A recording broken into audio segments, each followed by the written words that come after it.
What if someone in your family was a hero and they never told you? What if they spent 25 years doing something extraordinary and they kept it secret because they thought you wouldn't understand? My sister died 3 weeks ago. At her funeral, a stranger approached me and said, "Your sister saved my mother's life." Then another stranger said, "She was with my father when he died." Then another, "I had no idea. She told me she was visiting a sick friend." For 25 years she lied. Or did she? Before I tell you what I discovered about my sister's secret life, let me know where you're watching from in the comments. And if this story makes you wonder what quiet heroism might be happening around you right now, invisible and unnoticed, please hit that like button and subscribe for more stories about the extraordinary people hiding in ordinary lives. My name is Jennifer Hartley, and I'm 62 years old. This story is about my younger sister Karen, who died 3 weeks ago at the age of 59, and the 25-year secret she kept from everyone who loved her. Karen and I were close, not in that surface level way where you exchange pleasantries at holidays and like each other's Facebook posts, really close. We talked on the phone twice a week, every week, for as long as I can remember, Tuesday mornings and Friday afternoons, like clockwork. We'd talk about everything: our kids, our jobs, our marriages, mine successful, hers that ended after 10 years, our aging parents, our health concerns, our hopes, our fears, our plans, or at least I thought we talked about everything. Karen lived in Philadelphia, about 2 hours from my home in suburban New Jersey. She worked as an elementary school librarian, a job she loved and kept for 30 years until she retired 2 years ago. She was quiet, thoughtful, the kind of person who listened more than she spoke. She had a few close friends, a modest apartment, a cat named Dickens. She lived simply, contentedly, or so it seemed. There was one thing about Karen's life that had been constant for as long as I could remember: her hospital visits. Every Wednesday afternoon and Saturday morning, without fail, Karen would go to Memorial Hospital in downtown Philadelphia. "I'm visiting Margaret," she'd tell me when I called during those times. "She's been sick for years. Poor thing doesn't have any family. I'm all she has. Margaret." For 25 years, Margaret was a fixture in our phone conversations. "How's Margaret doing?" I'd ask. "About the same," Karen would say. "The doctors say she's stable." I just sit with her, read to her, make sure she knows someone cares. I thought Karen was an extraordinarily loyal friend. Visiting someone at the hospital twice a week for 25 years, that's the kind of dedication most people can't sustain. I told her so many times. "You're such a good person, Karen," I'd say. "Most people would have given up after a few months. But you've been going for what, 2 decades now?" 25 years last month," she'd say quietly. "It doesn't feel like that long. Margaret must appreciate you so much." I hope so. She can't really communicate anymore, but I think she knows I'm there. I asked a few times over the years if I could come with her, meet Margaret, maybe bring some flowers or a card. Karen always deflected gently. "Margaret gets overwhelmed easily," she'd say. "The doctors say it's best to keep her environment calm and predictable. But thank you for offering. It means a lot." I accepted that explanation. I never pushed. Karen was doing a good thing, and I didn't want to interfere. I should have asked more questions. Karen died on a Tuesday morning 3 weeks ago. Sudden cardiac arrest. She was at home, alone, feeding Dickens. The neighbor heard the cat crying incessantly and checked on her. By the time the paramedics arrived, she was gone. The doctors said she probably didn't suffer. One moment she was fine, the next her heart just stopped. It happens sometimes, they said. No warning, no chance to say goodbye. I was devastated. Karen was my baby sister. She was only 59 years old. She'd just retired. She was supposed to have decades ahead of her, travel, hobbies, grandchildren someday.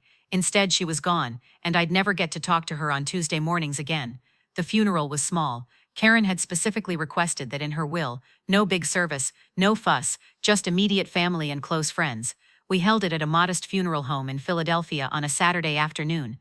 I expected maybe 20 people. Karen's few close friends, some former colleagues from the school library, maybe a neighbor or two. Over 100 people came. I didn't recognize most of them. They filled the small chapel and spilled out into the lobby. Young people, old people, families with children, elderly couples holding hands. They stood quietly, respectfully, some crying, some holding flowers. "Who are all these people?" I whispered to my husband Tom. I thought Karen had a small social circle. Maybe they're from the school, former students? But they didn't look like former students, and Karen had retired 2 years ago. Why would so many people from an elementary school library come to her funeral? The service was brief. The pastor said a few words about Karen's kindness, her gentle spirit, her love of books and cats and quiet afternoons. He invited people to share memories if they wanted to. That's when it started. A middle-aged man in a worn jacket stood up. His voice was thick with emotion. "I never met Karen personally," he said, "but she saved my mother's life. 7 years ago, my mom was in a coma after a stroke. The doctors said she might never wake up. We visited when we could, but we all had jobs, kids, lives. We couldn't be there every day. But someone was. Karen was. She came twice a week, read to my mom, talked to her, held her hand. And one day, 3 months into the coma, my mom woke up. The first thing she said was, 'Where's the reading lady? I want to thank her.' Karen had been reading her favorite book to her, Pride and Prejudice. My mom heard every word through the coma, and Karen's voice, Karen's presence, gave her a reason to fight back to consciousness. My mom lived another 5 years because of those extra months of awareness. Karen gave us 5 more years with our mother." He sat down. I stared at him, confused. That wasn't Margaret, that was his mother. And Karen had read to her in a coma? Then an elderly woman stood up, leaning heavily on a cane. "Karen sat with my husband for 6 months, she said, her voice trembling. He had Alzheimer's. He didn't recognize me anymore, didn't recognize our children. But every Saturday this woman would come and read to him, sports articles, because he'd loved baseball. She'd describe the games to him like she was a sports announcer. Sometimes he'd smile, sometimes I think he understood. When he died, Karen was holding his other hand. She made sure he wasn't alone. She made sure someone was there who cared, even if he didn't know who she was anymore. Then another person stood, and another, and another. 17 people in total. 17 strangers who all told variations of the same story. Karen had been there when their loved one was dying. Karen had sat with coma patients, dementia patients, patients with no family, or patients whose family couldn't visit often. She'd read to them, held their hands, talked to them, made sure they weren't alone. For 25 years. I sat in that funeral chapel, listening to stranger after stranger describe my sister's secret life, and I felt like I was learning about a person I'd never met. After the service, I approached some of the people who'd spoken. I needed to understand. "How did you know my sister?" I asked the man whose mother had been in the coma. "I didn't really know her," he said. "The hospital staff told us there was a volunteer who'd been coming to read to long-term patients. We looked for her to thank her, but she always left before we arrived. She didn't want recognition. The nurses called her the angel. When my mom woke up and described her, older woman, gentle voice, always brought books, the nurses knew exactly who it was. But even they didn't know much about her personal life. She kept to herself. The angel. That's what all the staff called her. The woman who made sure nobody died alone." I drove straight to Memorial Hospital from the funeral. I needed answers. I needed to understand why Karen had hidden this from me, from everyone. The volunteer coordinator, a woman in her 40s named Sandra Chen, saw me immediately when I gave my name.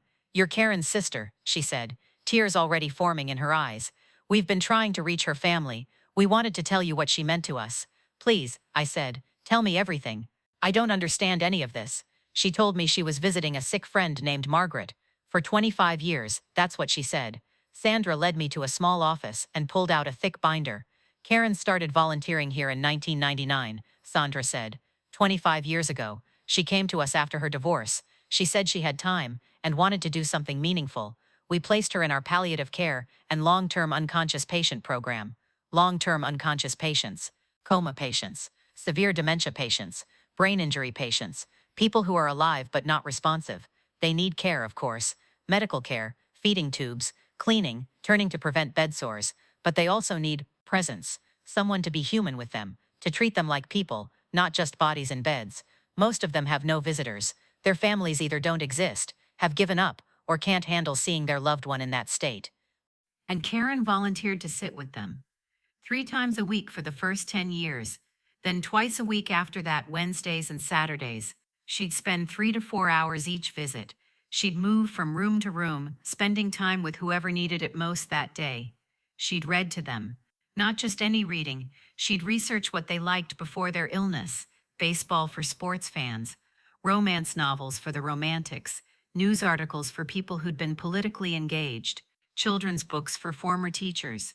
She'd talk to them about the weather, about what was happening in the world, about birds she'd seen on the way to the hospital. Normal, human conversation. As if they could hear every word. Could they hear? Some studies suggest that coma patients and severe dementia patients retain more awareness than we think. Some patients who've recovered from comas report hearing conversations around them. Karen believed they could hear her, and even if they couldn't, she said they deserved to be treated with dignity, to be spoken to like people, not objects. I felt tears streaming down my face. She never told me. 25 years, and she never said a word. Sandra opened the binder. She asked us not to contact her family. She said they wouldn't understand, that they'd think she was wasting her time or being morbid. She said it was easier to tell people she was visiting a friend. Margaret? We don't have any long-term patients named Margaret.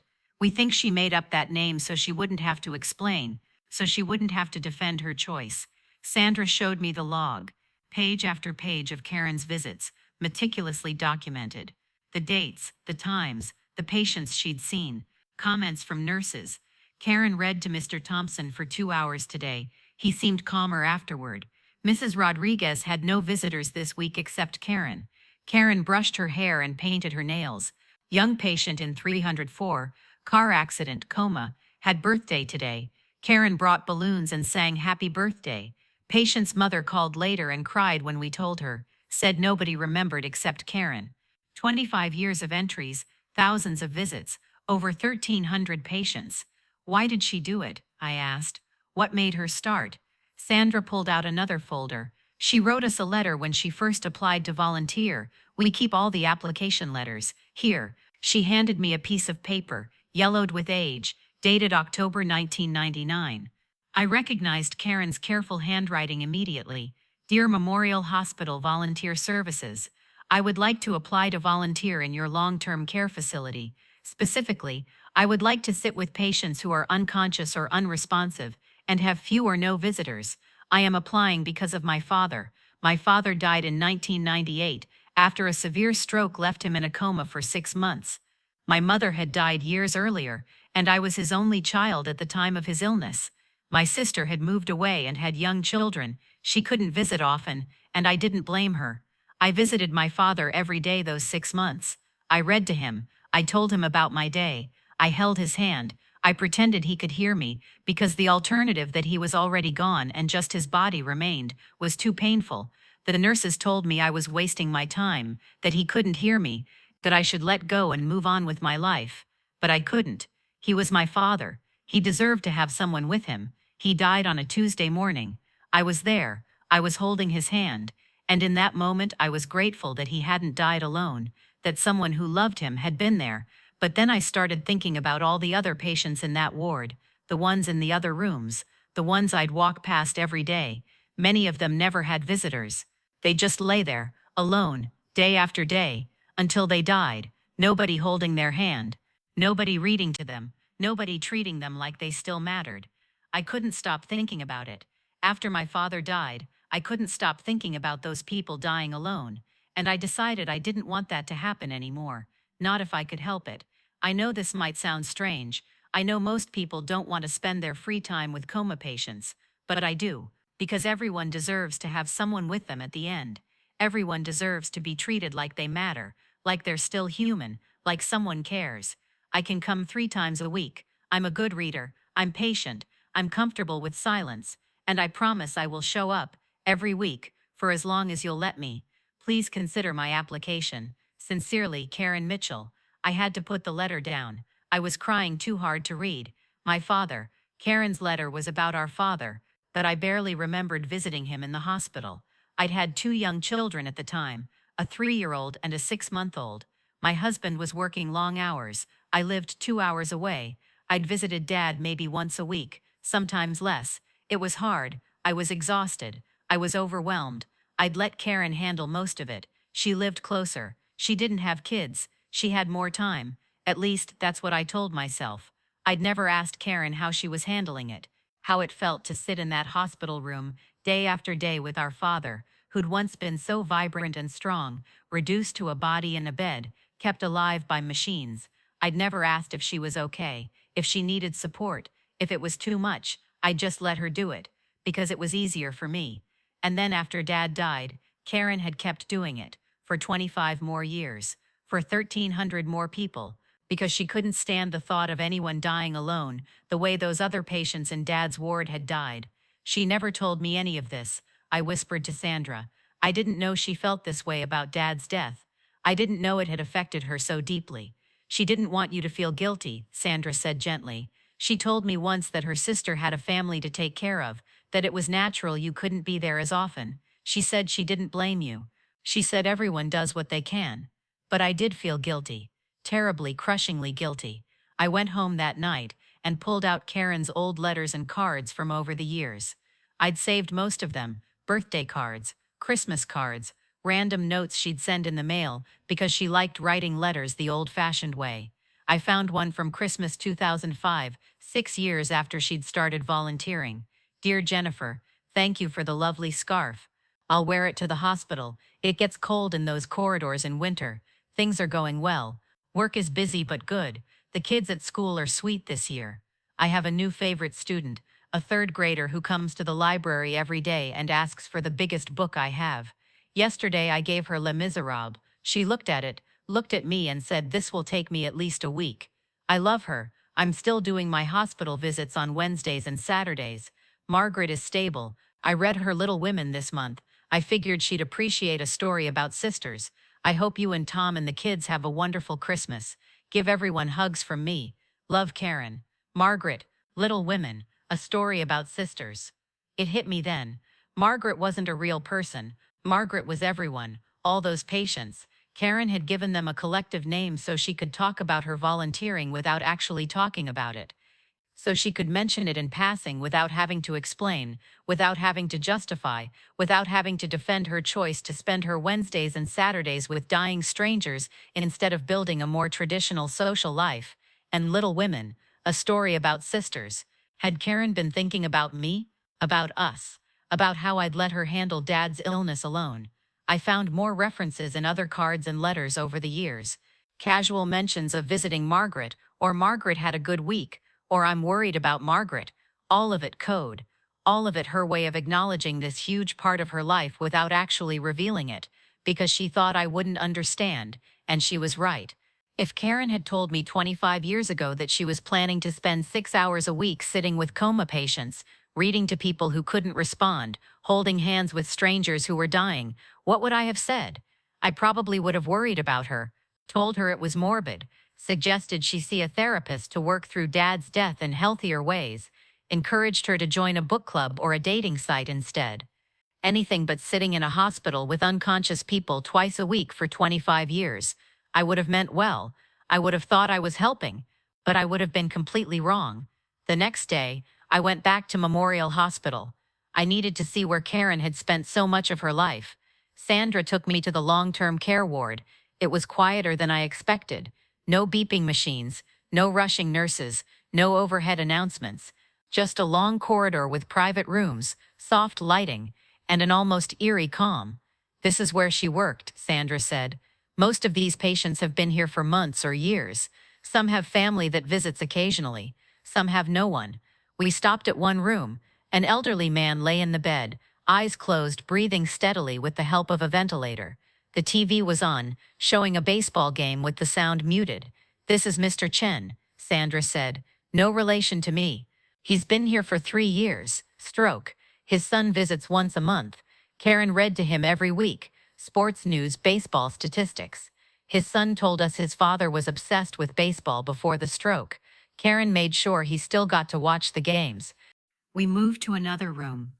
A woman in her 50s, looking much younger than her age suggested, lay completely still.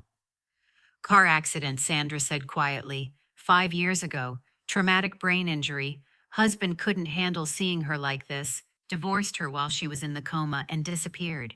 She has no other family. Karen has been reading to her for 5 years, romance novels, because the nurses said she used to work in a bookstore and loved romance.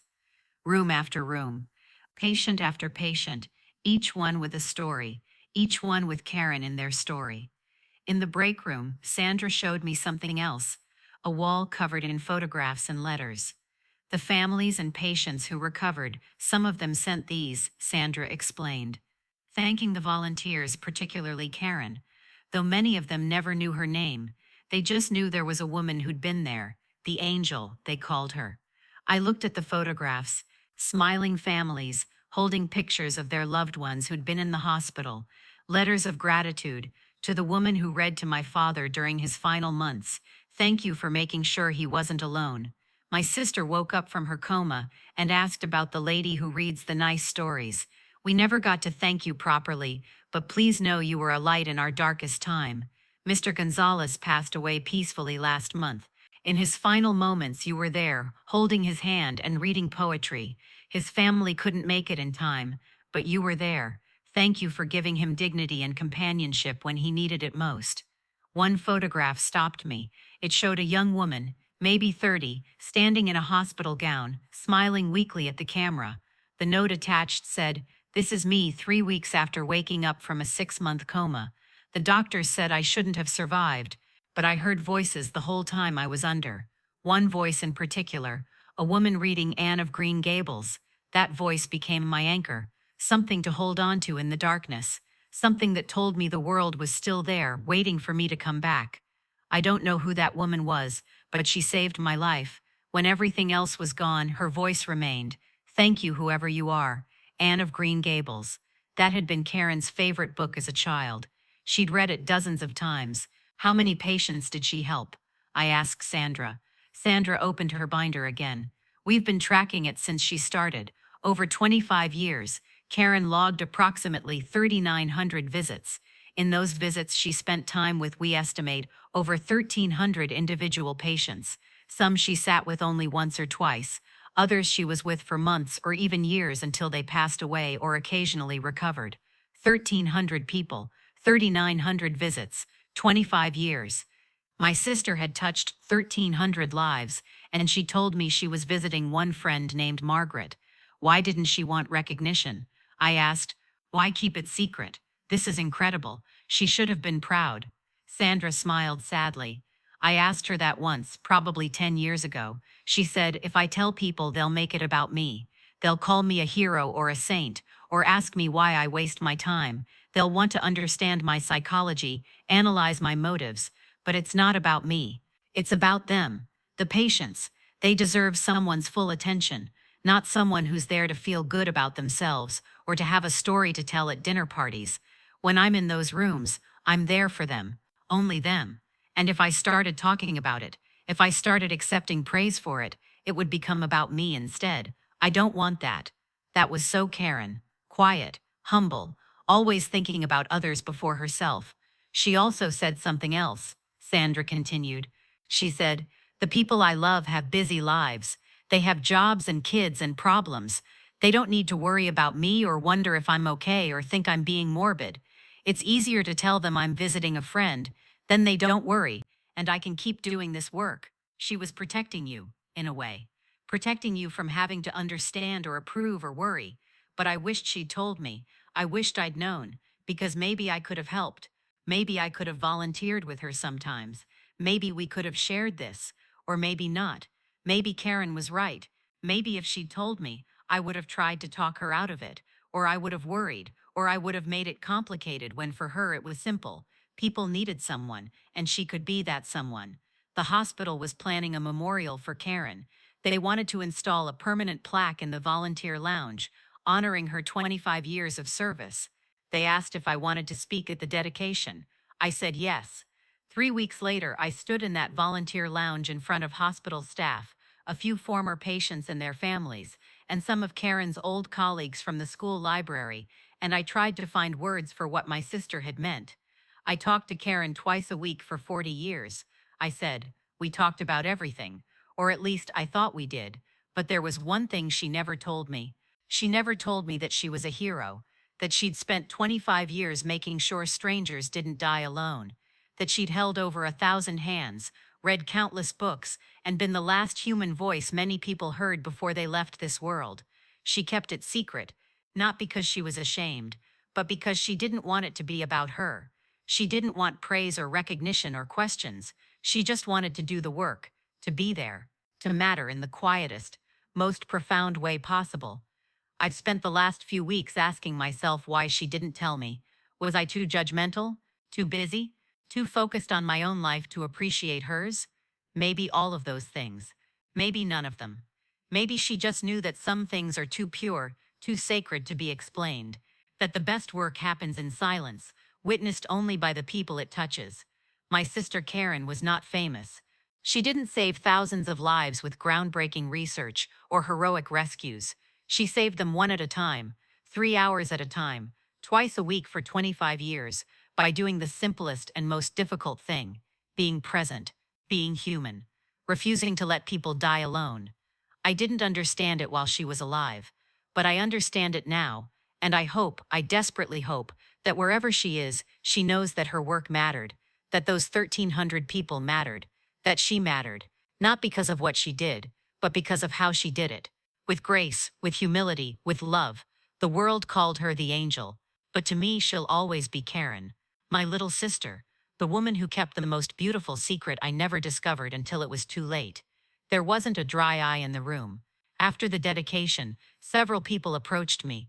Former patients who'd woken from comas, family members whose loved ones had died with Karen by their side, nurses who'd worked with her for years. One nurse, an older woman named Patricia, pulled me aside. "I worked the Saturday shift for 18 years, she said. "I saw your sister every single Saturday. Rain, snow, holidays, she was always here. One Christmas Eve there was a blizzard. The hospital was running on a skeleton crew. Most volunteers canceled. But Karen showed up, covered in snow, carrying a thermos of hot chocolate for the staff.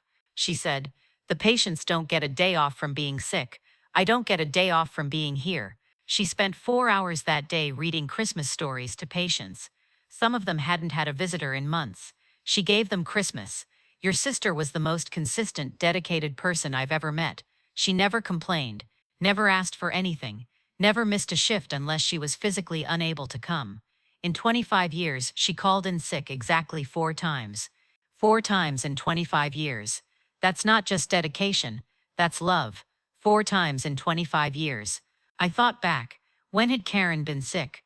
I remembered her having the flu once, maybe 6 years ago, and she'd had surgery for a torn meniscus about 10 years ago. And I couldn't remember the other times. Because I hadn't paid attention. Because when Karen said she was fine, I believed her and moved on with my day.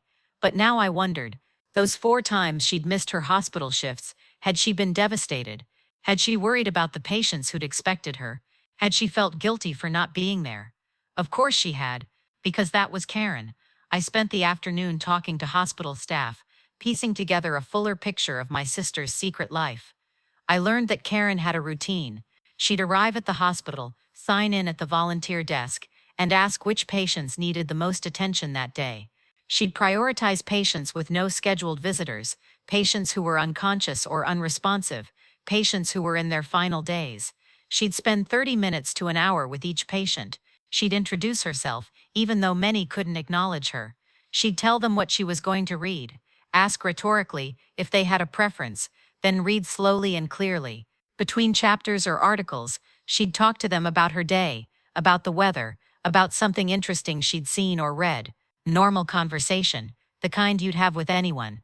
For patients who were actively dying, she'd hold their hand. She'd tell them it was okay to let go, that they weren't alone, that they were safe. She'd stay until they passed, or until a family member arrived, or until she physically had to leave for another commitment. The nurses told me stories. There was a teenage boy, car accident victim, in a coma for 8 months. His parents visited daily, but they were destroyed by grief. They'd sit there crying, unable to function. Karen would sit with the boy and read him comic books, Harry Potter, young adult novels. She'd do funny voices for the characters. The parents said hearing her read to their son was the only time they felt hope. The boy woke up eventually, full recovery. The first thing he said was, "Where's the story lady?" We were in the middle of a good part. An elderly woman, no family, advanced dementia. She'd been agitated for months, crying out, trying to get out of bed. Nothing calmed her. Karen started coming to her room specifically and would sing old hymns and folk songs. The woman would quiet down immediately. For the last year of her life, she was peaceful, calm. We think the singing reminded her of something from her childhood. Karen gave her peace in her final year. A middle-aged man, brain injury from a fall. He had family, but they couldn't visit often. They lived out of state. Karen read him mystery novels because his wife said he'd love detective stories. When he died, his wife sent us a letter saying that her husband had always said he wanted someone to read him Agatha Christie when he was old. Karen made that happen, even though he never knew it was happening. Story after story, patient after patient. 1,300 small miracles.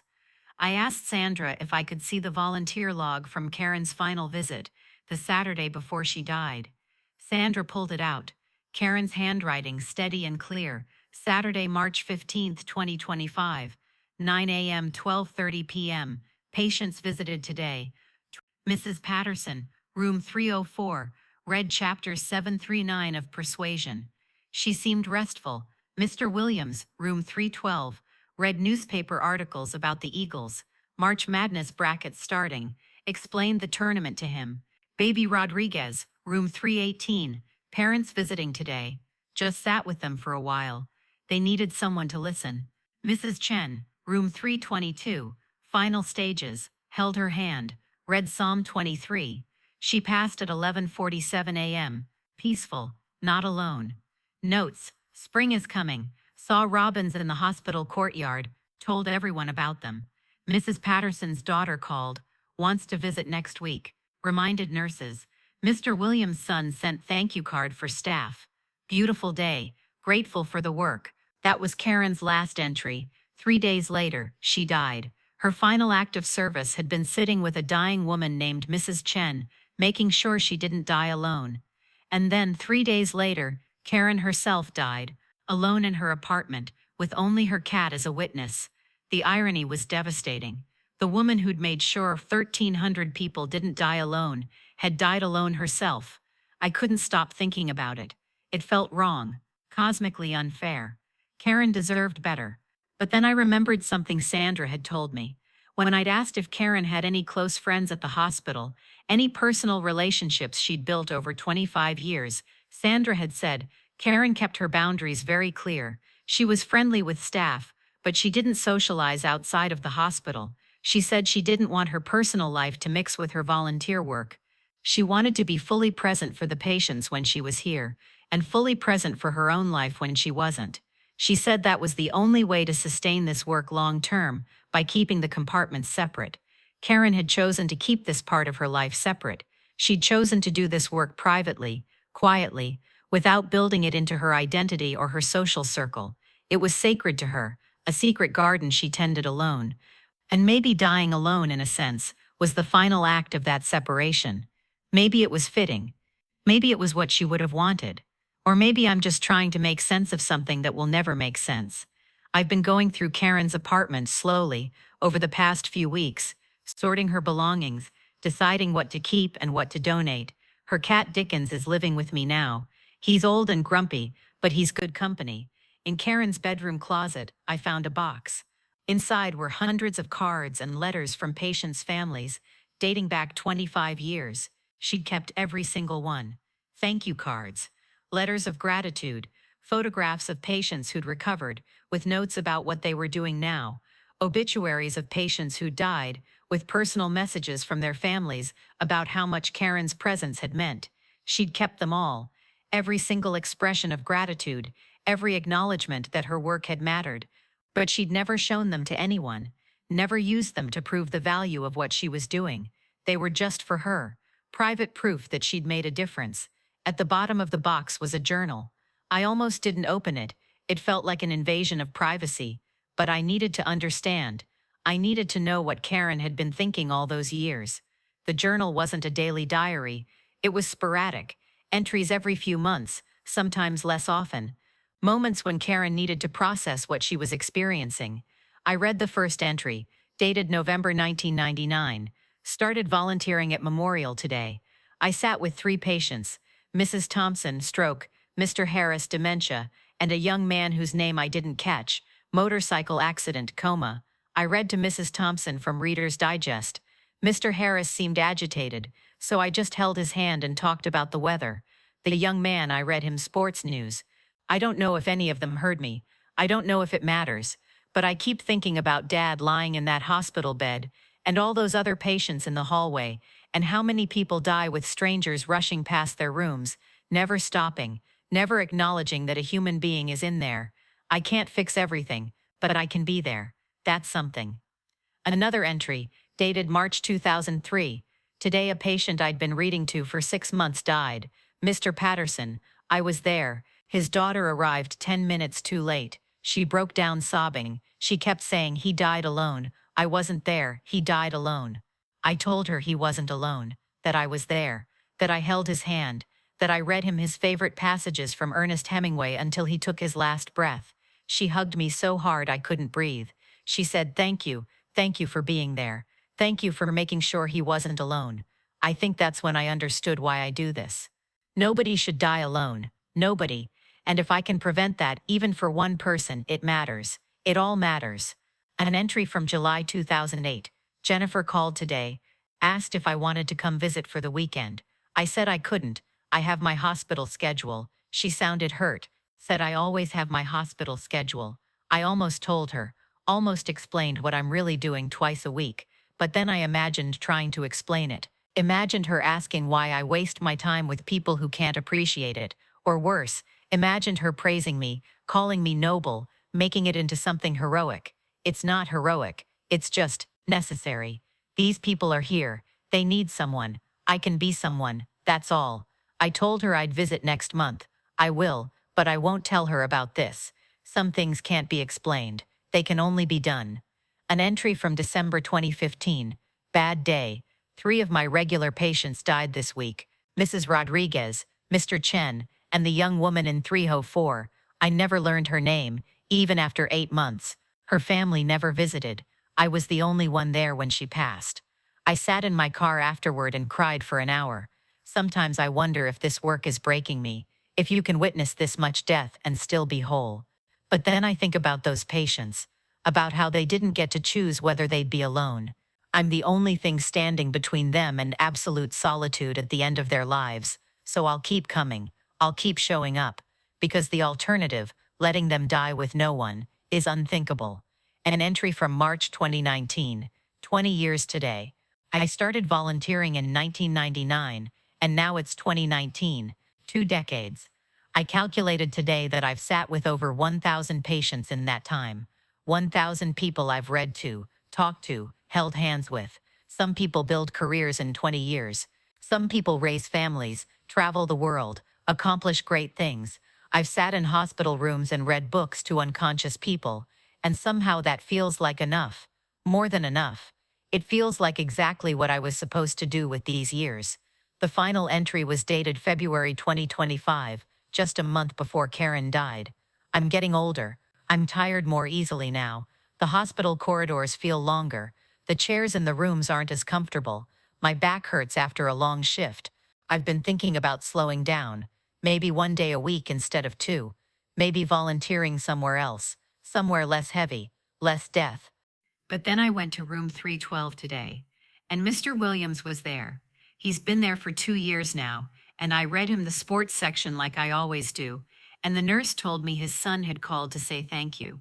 Said his father loved baseball more than anything, and knowing that someone is still reading him baseball news makes the family feel like their father is still connected to the world he loved. And I thought, how do I walk away from this? How do I stop doing this work when people still need it? I don't have an answer. I just know that Wednesday I'll be back, and Saturday I'll be back, because that's what I do. That's who I am. Not the angel, not a hero, just Karen, a woman who shows up, who reads books, who holds hands, who refuses to let people die alone. If I'm lucky, when it's my turn to die, someone will do the same for me. Someone will sit with me and tell me it's okay, that I'm not alone, that I'm mattered. But even if no one does, even if I die alone in my apartment with just Dickens watching, it will have been worth it. Every single patient, every single hour, every single moment of presence, this is my life's work, and I'm grateful for it. I closed the journal and sat on Karen's bed, holding Dickens in my lap, and I cried. Karen had known. She'd known she might die alone, and she'd made peace with it, because the work wasn't about receiving, it was about giving. It was about being the person she wished had existed for all those other patients. In the weeks since Karen's death, I've been thinking a lot about legacy, about what we leave behind, about how we measure a life well lived. Karen didn't leave behind wealth. She didn't leave behind a big family or a famous career or any tangible monuments to her existence. Her apartment was modest, her savings were modest, her possessions were few, but she left behind something else, something that can't be counted or measured or photographed. She left behind 1,300 people who didn't die alone. She left behind families who were comforted knowing their loved one had someone with them. She left behind nurses who learned what true compassion looks like. She left behind patients who recovered from comas and asked about the reading lady who'd been their anchor in the darkness. She left behind a wall of thank you letters and photographs and testimonials to the quiet heroism of showing up. She left behind me, her sister, who will spend the rest of her life understanding her in a way I never did while she was alive. The hospital dedicated the plaque 3 weeks ago. It hangs in the volunteer lounge right by the entrance. It reads, "In memory of Karen Mitchell, 1959 to weather 24, the angel who made sure nobody died alone, 25 years of service, 3,900 visits, 1,300 lives touched. Thank you for showing us what it means to truly care." Below the plaque, the hospital created a new volunteer program in Karen's name, the Angel Program. It trains volunteers specifically to sit with long-term unconscious patients and end-of-life patients who have few or no visitors. 15 people signed up in the first month. The program coordinator told me they're getting applications every week from people who heard about Karen's story and want to do what she did. My sister started something. She didn't mean to. She wasn't trying to create a movement or inspire others. She was just trying to make sure people weren't alone. But her secret couldn't stay secret forever. And now, because people know what she did, others are doing it too. The work continues. The patients aren't alone. Karen would have hated the attention, but I think she would have loved knowing that more patients are being cared for, that her example sparked something larger than herself. I've started volunteering too. One Saturday a month, I drive to Memorial Hospital and I sit with patients. I'm not as consistent as Karen was. I'm not as experienced. I still feel awkward sometimes, unsure what to say to someone who can't respond. But I show up. I read to them. I hold their hands. I tell them about the weather and the birds outside and what I had for breakfast. Normal things, human things. And sometimes when I'm sitting in those quiet rooms, reading aloud while monitors beep softly in the background, I feel close to Karen again. I feel like I understand her in a way I never did when I was calling her every Tuesday and Friday, talking about our mundane lives while her extraordinary life remained hidden. I wish I'd known. I wish she'd told me. I wish I could have told her how proud I am, how amazed I am, how sorry I am that I didn't really see her while she was alive. But maybe that's the point. Maybe the truest acts of kindness are the ones no one knows about. The ones done not for recognition or praise or even acknowledgement, but simply because they need to be done. Karen taught me that, not through words or lectures or explanations, but through 25 years of quiet, consistent, invisible heroism. My sister told me she was visiting a sick friend named Margaret for 25 years. She wasn't lying, not really. Margaret was everyone. Margaret was humanity. Margaret was the collective name for every patient who needed someone, anyone, to care. And Karen cared. For 25 years, 3 times a week, then twice a week, without recognition or reward or even acknowledgement from the people she loved most, Karen showed up and cared. She was the angel nobody knew. But now we know. Now the world knows. And her legacy, not of fame or fortune, but of presence, compassion, and the radical act of simply being there continues. I talk to Karen differently now. Not on Tuesday mornings and Friday afternoons, because she's not here to answer the phone. But I talk to her anyway, in my head, in my heart, sometimes aloud when I'm alone. I tell her about Dickens, who's settling into his new home with me. I tell her about the volunteers who joined the Angel Program. I tell her about the patients I sit with on Saturdays. I tell her I understand now why she kept it secret. And I tell her I wish she hadn't, because the world needs to know that people like Karen exist. People who spend their lives in quiet service, asking for nothing, expecting nothing, just doing the work because the work needs to be done. We live in a world obsessed with recognition, with social media posts about good deeds, with performative kindness designed to be seen and praised, with volunteer work that comes with name plaques and photo opportunities. Karen did none of that. She just showed up, week after week, year after year, for 25 years. And when she died, the world almost didn't notice, almost didn't know, almost lost her story entirely. But the patients knew. The 1,300 people she sat with knew. The families who received those precious final moments of dignity for their loved ones knew. The nurses who worked alongside her knew. They knew. And now you know too. If this story makes you think about the quiet heroes in your own life, the people doing extraordinary things without seeking credit, tell them, thank them, see them. And if this story makes you think about what kind of person you want to be, whether you want to be someone who does good loudly or someone who does good quietly, remember, Karen, remember that the truest measure of a life isn't what people see, it's what people feel, it's the presence you bring, the care you offer, the small, consistent acts of kindness that add up to something magnificent over time. My sister was a hero, not because she saved lives in dramatic rescues, not because she made headlines or won awards, but because she showed up. For 25 years, she showed up for people who couldn't thank her, couldn't acknowledge her, couldn't even know she was there. She showed up because she believed everyone deserves to be treated with dignity. Everyone deserves to have someone with them. Everyone deserves to matter. And in doing so, she proved something beautiful, that the smallest acts, repeated consistently over time, become extraordinary. That presence is a gift. That kindness doesn't need an audience. That love looks like a woman reading books to strangers in a hospital twice a week for 25 years, telling no one. Karen was the angel nobody knew. Now she's the angel everyone should know.